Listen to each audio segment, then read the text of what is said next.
Welcome back once again, Real People, Real Life, Wichita, Kansas, America! Yay! We don't tell anybody, but we always do that. America.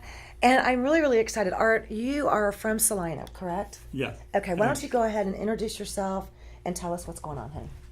You bet. I'm Art Howell from the Brookville area west of Salina, and I represent COS in the House districts of 108, 107, 69, and 71, and my purpose is to try to get 100 folks in each of those districts up to speed on Article 5 of the Constitution, as well as the balance of the Constitution. So, now some people may be familiar with the Convention of States. And you've had a gentleman on the radio show in the past that was talking about this as well. We've had one of the local district captains on, as well as the president of the National Convention of the States Movement, Mark Meckler. He's been on the show as well. Okay, right on. What are some of the goals that you're wanting to?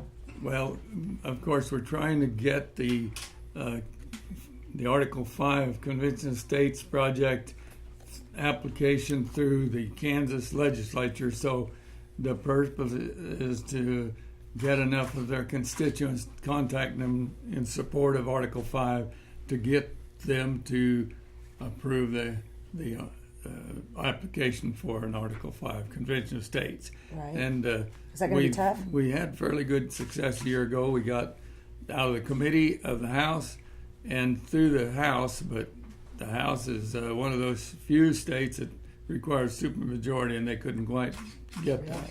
This year, with the new House and Senate, we did not get out of the committee of the House, and so that tells us we got to put a lot more pressure on the House and the Senate to get through in the early 18, which we hope to get out of Kansas and get on with trying to get The rest of it. additional 34 states. So let's see.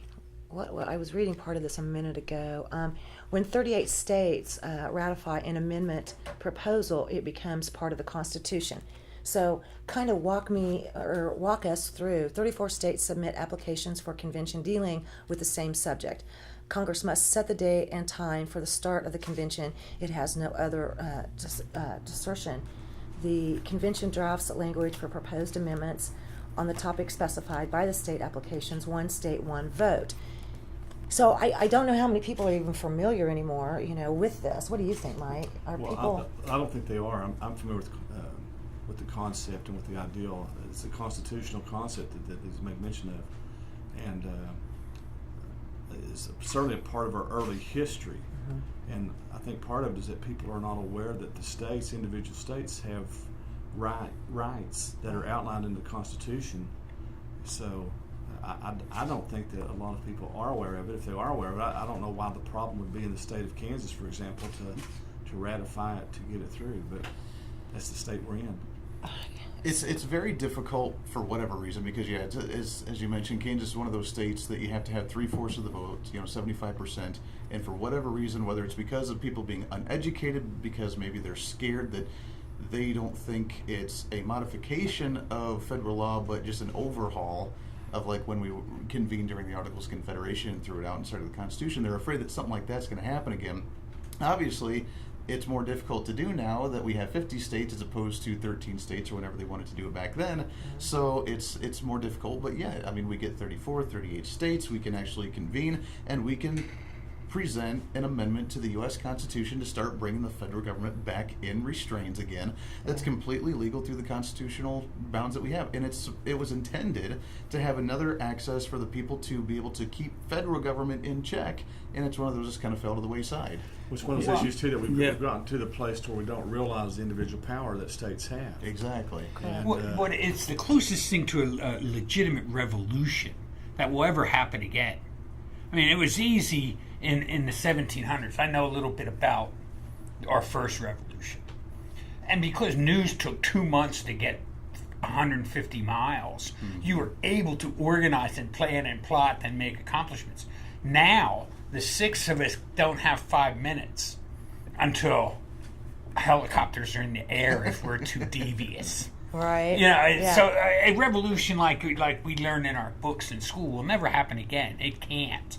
But this is a legitimate way, and not to correct you, but I will. At this convention, it can go any way it decides It to potentially- take it. It right. doesn't have to check federal power as we know it now. It could expound upon federal power fivefold. Oh, you're It will absolutely depend on whether liberals, conservatives, libertarians, or what mix of all of us come to this and rehash out a new pathway for America. It could keep most of the Constitution we have. It could start all over again. And I but want this to- is the closest thing to true revolution our generation can do. I'm all for it. One of the things that seem to be overlooked by almost everyone, particularly in my district, the founders knew that all governments of antiquity failed by getting out of control. And so when they were building the Constitution, they got to the last couple of days and found that all they had provided for was for the House and the Senate at the federal level to do anything to the Constitution they wanted to as an amendment, and 2/3 of the states were then. I guess I'd rephrase that as saying, with three-fourths of the states ratifying anything come out of Congress, it becomes the new part of the Constitution, as he indicated. The other side of it is the second part of Article 5 allows 2/3 of the states to make this same application for specifically delineated areas only, and then any amendment that comes out of that, of course, has to be ratified by 3/4 of the states. So it's just the way that the founders decided that, hey, we've got to let the states and the people have a way to correct this government. Otherwise, we'll go the same way all others have. We may anyway, but I wanted to get that part out. Sure. And the reason this is kind of coming to fruition now, and it's starting to gain more momentum little by little over the last few years, was because this is a huge way, as the movement has been lately, to, number one, put term limits on congressmen and elected officials in government that they're not going to vote for themselves, so we're going to have to do it from outside the system. And number two, start draining the swamp. To the other movement that just started up was the repeal of the 17th Amendment, which could be a possibility as well. But the Article 5, as we mentioned, is the perfect way for us to start getting our budget back intact and say that you guys aren't going to raise the debt ceiling anymore because you're spending out of control. The Article 5, we passed an amendment that says you have to stay within this budgetary limits because we told you to. We're going to put term limits on you, and this is a way that we can begin to control things on a more local level. The magic of it, in my opinion, is that these folks knew this would happen as it has and provided for it. That's the wonderful part of our system. And the mention of the 17th Amendment, yes, the checks and balances built into the Constitution have gradually unraveled a little bit here and a little bit there with the Supreme Court making law and with the executive branch making law and with the bureaucracy doing all three of the functions of the three branches, and the fact that the people believe federal government's out of control, and to have the House and Senate of the 50 states a little skeptical about it even being a part of the Constitution is amazing to me. No kidding. No kidding. Are you getting pushback from people that are in Kansas? I mean, Not yet. not yet. Specifically, Okay. except that the library board, Yeah. the city commission, Right. the county commission, you can feel it a little.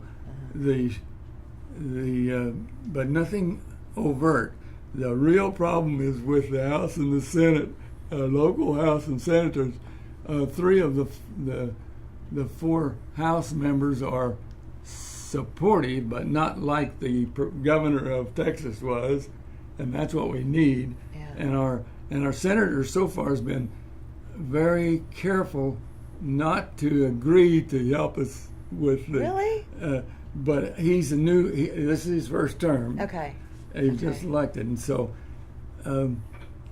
we're going to have a lot of pressure from Right. audiences like this to get our senator behind us. But Yes, that's the purpose. That is what I volunteered to do, to get 100 folks in each of those districts behind the Constitution and Article 5 so that when the time comes we can get more specific pressure on our House and Senate.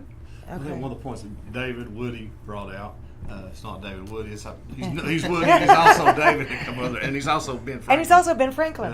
But he brought out, I think one of the resistance things that I've seen is that people, they assume this is just a conservative ideal, so they don't want to support it. But this really, it goes to the voice of the people, and if the majority of the people were supportive of a liberal concept, if you will, if that was the voice of the majority, it's a representation of the people to give them their voice and their state rights. So it's not anything to be afraid Right, of. be careful what you ask for, because everyone with a point of view would mobilize to a wide open Well, and that's- constitutional convention. and that's the beauty of Everybody, having women, three-fourths of the vote. minorities, every last interest group is going to come, and to assume any given one has predetermined its outcome, that's ridiculous. But that's the beauty, because the discussion takes place, and then the level of agreement to what we govern or how we govern comes by. I know Andy wants to say something, so I don't want to walk all over him. Right, but the synthesization of ideas, so that we meet in the middle, and a new third constitutional convention. Wow, that's a terrific The idea. thing that you have to be careful about is that you cannot let attempts to agree at a middle ground in a no and yes specific situation is how we got where we are now, or at least partially so. But remember that in this convention, each state sets up their delegation. And that delegation at the convention has only one vote per state. So if California sends 182 delegates and Kansas sends one, that'll be into the discussion, as he points out. But when it comes time to vote, the 50 states it's one state, one vote on each subject, and the subjects will be controlled by whoever they elect as chairman of the convention. So those items that are too far out of the three things that this gentleman mentioned will be ruled out of order. So there's no danger in this thing. The founders knew it would be needed, and now we know it is needed by virtue of the fact that 75-80% of our people do think parts of government are out of control. So that part's covered for what the founders used this Article 5 second half for. And so we need to somehow make the people comfortable that this is not dangerous. It's what the founders gave us, and the fact that what they gave us has lasted this long and been so beautiful. We've all, look at the tummies on each of us. We've all been well fed, and we've had a beautiful 300 or 230 some years, and we don't want to, if it's possible to reverse the wreck that we're in, we don't want to let it slip past us by being scared of a change. Right, Exactly. right. And I mean, to just imagine we go there with, let's say, 38 states, and we got California, we got New York, we got some of these more progressive states in there. It's going to be so difficult to even get anything done, which is the beauty of it, because even though the conversation will be starting, the fact that they're going to want to obstruct something like the idea of term limits, or obstruct the idea of actually capping a budget where the government's not allowed to spend anymore, it's going to be so difficult to even get anything through this convention, even if we get the process started, which is fantastic. The idea to overhaul an entire system, it's not going to happen because of so many checks and balances in there. Now, I would say that for whatever reason why Democrats or liberals predominantly wouldn't want this process, you would think with so many states going up against Donald Trump, saying that they're going to disregard his immigration policy, disregard his fanatical ideals or whatever, that they would want to advocate for a convention of the state so that they can block themselves from republicanism at the federal level as well. So you would think everybody would want to be on board with this, but for whatever reason, they have that mentality that they're just scared because it's going to be an overhaul of the system, or some radical thing that we're not going to Wait, You're one saying second. that- Wait. We got to take a quick break. I'm so sorry, because I know that we're going to keep going on this. We'll be right back with more Real People, Real Life.